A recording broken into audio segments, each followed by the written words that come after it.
4 नवंबर 2020 की सुबह देश के एक प्रचलित न्यूज चैनल रिपब्लिक टीवी के editor in chief Arnab Goswami को उनके मुंबई स्थित घर से अरेस्ट किया गया। केस था 2018 में आर्किटेक्ट अन्वय नायक और उनकी मदर के अबिटमेंट ऑफ सुसाइड का। इस अरेस्ट से देश में फ्रीडम ऑफ प्रेस को लेकर जबरदस्त डिबेट छिड़ गया।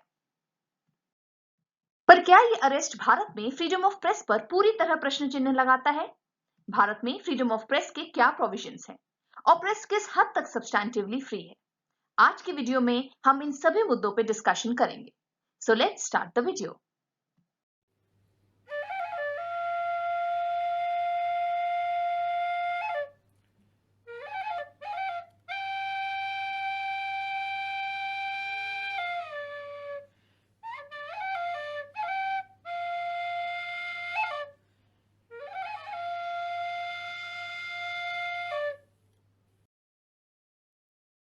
Namaskar. Welcome to our YouTube channel, Aradhya, the Gateway of Knowledge.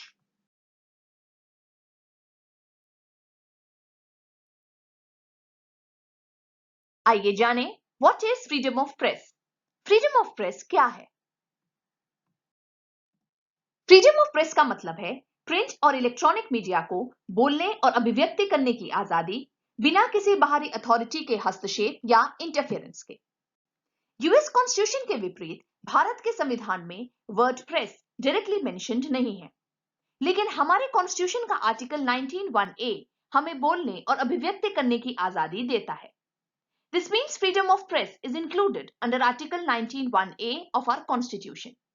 यहां यह भी जान लेना जरूरी है कि press in India includes print media, electronic media and even social media. एक सफल लोकतंत्र के लिए एक स्वतंत्र प्रेस की आवश्यकता होती है, क्योंकि प्रेस डेमोक्रेसी के तीनों ऑर्गन्स यानी लेजिस्लेचर, एग्जीक्यूटिव और जुडिशरी पे निगरानी रखता है, चेक रखता है। This means press act as a watchdog in modern democracy. लेकिन भारत में फ्रीडम ऑफ प्रेस एब्सोल्यूट नहीं है। It is subjected to certain limitations जो कि आर्टिकल 19(2) में मेंशन्ड है। इन लिमिटेशंस के ग्राउंड्स हैं sovereignty and integrity of India, security of the state, friendly relation with foreign states, public order, decency or morality, contempt of court, and lastly, defamation or incitement to an offense. The grounds of public order and friendly relations with foreign states, First Constitutional Amendment Act 1951 के through, और grounds of sovereignty and integrity of India, 16th Amendment Act 1963 के through Constitution में add किए गए। यहां यह भी जान लें कि भारत में freedom of speech and expression को official secret act and prevention of terrorist activities act POTA के अंतर्गत भी लिमिट किया गया है। पोटा को 2006 में रिपील कर दिया गया, लेकिन ऑफिशियल सीक्रेट एक्ट 1923 अभी भी कंटिन्यूड है। इन लिमिटेशंस को देखते हुए एक प्रश्न सामने आता है, क्या इंडिया में सच में फ्रीडम ऑफ प्रेस एग्जिस्ट करता है या नहीं? इसको समझने के लिए आइए जाने भारत में प्रेस का इतिहास। एक्चुअली इंडियन प्रेस का भारत में एक लंबा इतिहास रहा है। ब्रिटिश राज में न्यूज़पेपर्स के माध्यम से स्वतंत्रता सेनानी लगातार अपनी आवाज उठाते रहे।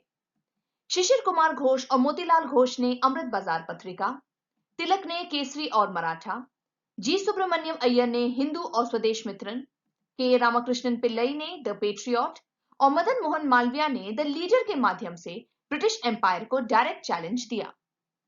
प्रेस की आवाज को दबाने के लिए ब्रिटिश गवर्नमेंट ने कई लेजिस्लेशंस पारित किए, जैसे Indian press act 1910, Indian press emergency act 1931-32 etcetera.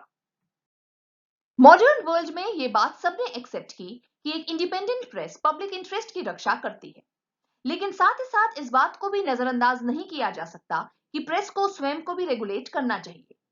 This idea gained acceptance in Scandinavian countries and later in other parts of Europe, Canada, Asia, Australia and New Zealand. आज self-regulatory press councils या similar media bodies दुनिया के 4 दर्जन से ज्यादा देशों में हैं। प्रेस के सेल्फ रेगुलेशन का कॉन्सेप्ट गांधी के थॉट से डिराइव होता है, जो खुद एक जर्नलिस्ट थे। उनका कहना था कि जिस तरह बेकाबू पानी पूरे शहर को डुबा सकता है, उसी तरह अनकंट्रोल्ड प्रेस समाज को खत्म कर सकता है। लेकिन अगर यह कंट्रोल एक्सटर्नल अथॉरिटीज के थ्रू आता है तो यह ज्यादा हानिकारक है। इसीलिए press control should come from within. Pandit Jawaharlal Nehru ने भी फ्रीडम ऑफ प्रेस को डिफेंड करते हुए ये कहा कि अगर प्रेस रिस्पॉन्सिबिलिटी और ऑब्लिगेशन के साथ काम न करे तो उसकी स्वतंत्रता धीरे धीरे खत्म हो जाएगी। इंडियन प्रेस को और ज्यादा रिस्पॉन्सिबल और फ्री बनाने के लिए 1952 में first press commission under justice J S. Rajadhyaksha का गठन हुआ। इस कमीशन ने पहली बार भारत में एक self regulatory body that is press council बनाने का रिकमेंडेशन दिया। इस रिकमेंडेशन के बेसिस में एक autonomous statutory quasi judicial body that is press council को जस्टिस जे.आर. मधुलकर की चेयरमैनशिप के अंदर स्टैब्लिश किया गया। 1975 में इमरजेंसी के दौरान प्रेस की फ्रीडम को रिस्ट्रिक्ट करते हुए प्रेस काउंसिल को अबॉलिश किया गया। इंदिरा गांधी ने तो 1975 में ऑल इंडिया रेडियो को एक सरकारी अंग या गवर्नमेंट ऑर्गन तक कह डाला। 1978 में second press commission under justice PC. Goswami का गठन हुआ और 1979 में प्रेस काउंसिल को रीस्टैब्लिश किया गया। इस कमीशन ने प्रेस को समाज का एक वाइटल ऑर्गन बताया और यह भी बताया कि press has to be both accessible and accountable towards the people. Currently press council के चेयरमैन हैं जस्टिस चंद्रमौली कुमार प्रसाद, जो 2015 में सेकेंड टर्म के लिए रीअपॉइंट हुए हैं। इसके अलावा प्रेजेंटली हमारे देश का पब्लिक सर्विस ब्रॉडकास्टर है प्रसार भारती, जो कि 1997 में एक ऑटोनॉमस बॉडी के फॉर्म में स्टैब्लिश हुआ। Prasar Bharati is largest of its kind and comprises of both All India Radio and Doordarshan television network. Bharat में फ्रीडम ऑफ प्रेस को और सब्सटैंटिव बनाने के लिए सुप्रीम कोर्ट ने कई निर्णायक जजमेंट्स भी दिए। Romesh Thapar versus state of Madras case में सुप्रीम कोर्ट ने कहा कि freedom of speech and press किसी भी डेमोक्रेटिक ऑर्गेनाइजेशन का फाउंडेशन होता है। इसी तरह ऑनरेबल सुप्रीम कोर्ट ने union of India versus association for democratic reform case में कहा कि वन साइडेड इंफॉर्मेशन या miss information uninformed citizenry create करता है, जो डेमोक्रेसी को इनइफेक्टिव बना देता है।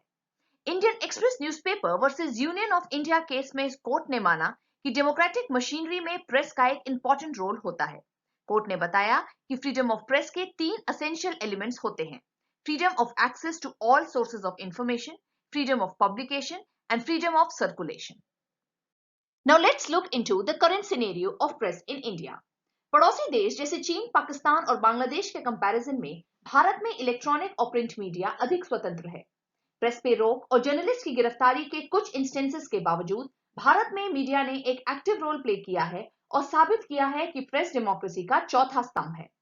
चाहे तहलका केस हो, जेसिका लाल केस, प्रियदर्शनी मट्टू केस या नीतीश कटारा केस, प्रेस ने अपनी विजिलेंट रिपोर्टिंग से बड़ी अथॉरिटीज को डायरेक्ट चैलेंज दिया। बंद पड़े केसेस रीओपन हुए and accused were put behind bars.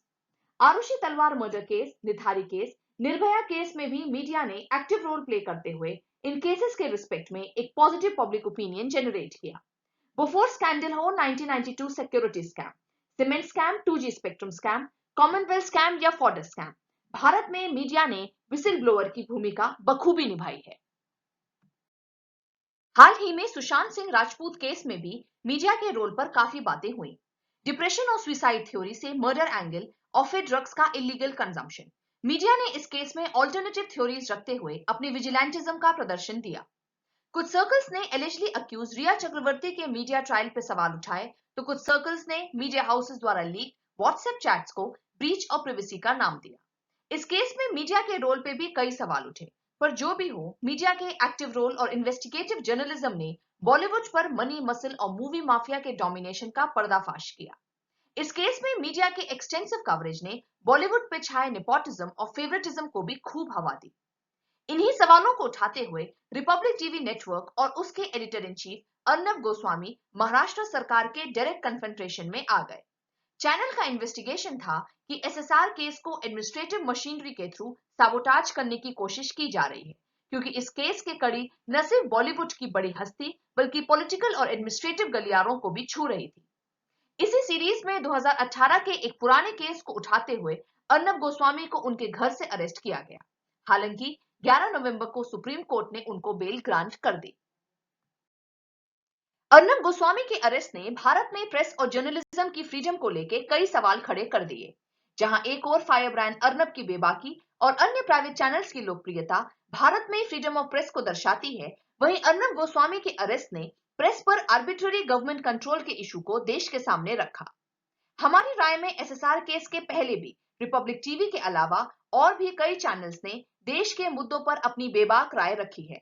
ये इस बात को साबित करता है कि जहां पड़ोसी देशों में रिपोर्टर्स और ब्लॉगर्स को एंटी गवर्नमेंट स्टैंड लेने पर हत्या कर दी जाती है, हमारे देश में आज भी प्रेस को कई मायनों में सब्सटैंटिव फ्रीडम दी गई है। अर्नब गोस्वामी का arrest no doubt freedom of press पर एक असॉल्ट है, लेकिन यह कहना कि भारत में फ्रीडम ऑफ प्रेस नहीं है, यह गलत होगा। इन टोटलिटी देखा जाए तो आज भी न सिर्फ न्यूज चैनल बल्कि प्राइवेट यूट्यूब चैनल्स भी फियरलेस रिपोर्टिंग करते हैं और कंस्ट्रक्टिव क्रिटिसिज्म देते हैं। इसीलिए कहना पूरी तरह गलत होगा कि इंडिया 2020 में फासवाद की तरफ बढ़ा है या पूरी तरह स्टेट कंट्रोल्ड है। भारत में प्रेस और मीडिया ने पहले भी एक्टिव रोल प्ले किया है और आगे भी करती रहेगी। कोविड-19 के इस क्राइसिस आज में भी मीडिया ने बहुत एक्टिव रोल प्ले किया है। भारत में मीडिया द्वारा कंस्ट्रक्टिव क्रिटिसिज्म का स्कोप इस बात का सबूत है कि मीडिया आज भी काफी हद तक फ्री है। डेमोक्रेसी के 3 स्तंभ हैं, लेजिस्लेचर, एग्जीक्यूटिव और जुडिशरी। पर डेमोक्रेसी का एक चौथा स्तंभ भी होता है और वो है प्रेस। जहां इस चौथे पिलर के कंधे में डेमोक्रेसी को फंक्शनल और वाइब्रेंट बनाने की रिस्पॉन्सिबिलिटी है, वहीं देश की डेमोक्रेसी और सिक्योरिटी को सस्टेन करने की रिस्पॉन्सिबिलिटी भी है। जिस तरह मुंबई 26/11 के टेरर अटैक में मीडिया ने ऑपरेशन ब्लैक टॉर्नेडो के लाइव टेलीकास्ट दिखाते हुए बेहद इररिस्पॉन्सिबिलिटी का प्रदर्शन दिया, ऐसी कंडीशन में प्रेस पर नेशनल सिक्योरिटी और सॉवरेनिटी के ग्राउंड्स में रिस्ट्रिक्शंस प्रेस को कंट्रोल नहीं बल्कि और ज्यादा रिस्पॉन्सिबल बनाते हैं। अर्नब गोस्वामी को सुप्रीम कोर्ट से बेल मिल जाना, उनकी वापस से फियरलेस रिपोर्टिंग करना, ये बात दिखाता है कि भारत में आज भी अभिव्यक्ति की स्वतंत्रता है। मीडिया हाउसेस चाहे प्रो गवर्नमेंट या एंटी गवर्नमेंट स्टैंड रखें, भारत में आज भी ऑपरेट कर रहे हैं और फियरलेसली अपने ओपिनियन रख रहे हैं। भारत आज भी दुनिया की सबसे वाइब्रेंट डेमोक्रेसी है। भारत में डेमोक्रेसी आज भी कामयाब है और मौजूद है डेमोक्रेसी का चौथा स्तंभ, दैट इज प्रेस। हमारा मानना है कि रिस्पॉन्सिबिलिटी के साथ प्रेस इंडियन डेमोक्रेसी को और ज्यादा वाइब्रेंट और सफल बना सकता है। फ्री प्रेस सफल डेमोक्रेसी की निशानी है। इस दिशा में rule of law and judiciary democracy और फ्रीडम ऑफ प्रेस को इंश्योर करने में इंपॉर्टेंट भूमिका निभाते आए हैं और आगे भी निभाते रहेंगे। Thanks for watching our video. If you want us to keep making such informative videos, please like, share and subscribe our channel. Aradhya, the gateway of knowledge. Till then, goodbye, take care and stay safe.